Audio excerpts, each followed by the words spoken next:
నైరుతి పశ్చిమ మధ్య బంగాళాఖాతంలో కొనసాగుతున్న వాయుగుండం ప్రభావంతో ఉత్తర దక్షిణ కోస్తా జిల్లాల్లో 3 రోజులు వర్షాలు కురిసే అవకాశం ఉందని విశాఖ వాతావరణ శాఖ తెలిపింది.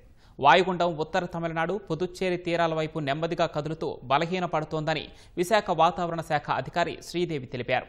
దీని ప్రభావంతో నెల్లూరు, చిత్తూరు జిల్లాల్లో భారీ వర్షాలు కురుస్తాయన్నారు. కోస్తాంధ్రలో గంటకు 35 నుంచి 55 కిలోమీటర్ల వేగంతో ఈదురుగాలులు వీచే అవకాశం ఉందని వెల్లడించారు. దక్షిణ కోస్తా, ఉత్తర కోస్తా, కాకినాడ పోర్టులో ప్రమాద హెచ్చరికలు జారీ చేశారు. మత్స్యకారులు వేటకు వెళ్లవద్దని సూచించారు.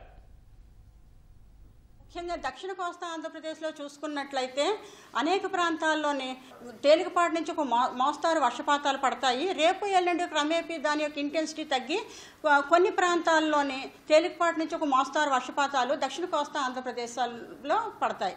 అదే ఉత్తర కోస్తా ఆంధ్రప్రదేశ్ విషయానికి వచ్చినట్లయితే రేపు ఎల్లుండి కొన్ని చోట్ల తేలికపాటి నుంచి ఒక మోస్తారు వర్షపాతం పడే అవకాశం కనబడుతుంది.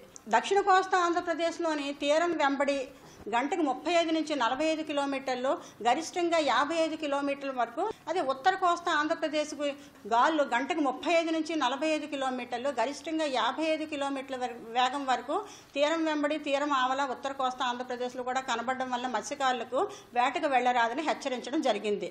ఈ సౌత్ కోస్టల్ ఆంధ్రప్రదేశ్లో ఉన్న ఓడరేవులు ముఖ్యంగా కృష్ణపట్నము, నిజాంపట్నము, మచిలీపట్నము ఓడరేవుల్లోనే 3వ నంబర్ ప్రమాద హెచ్చరికను కొనసాగిస్తున్నాం.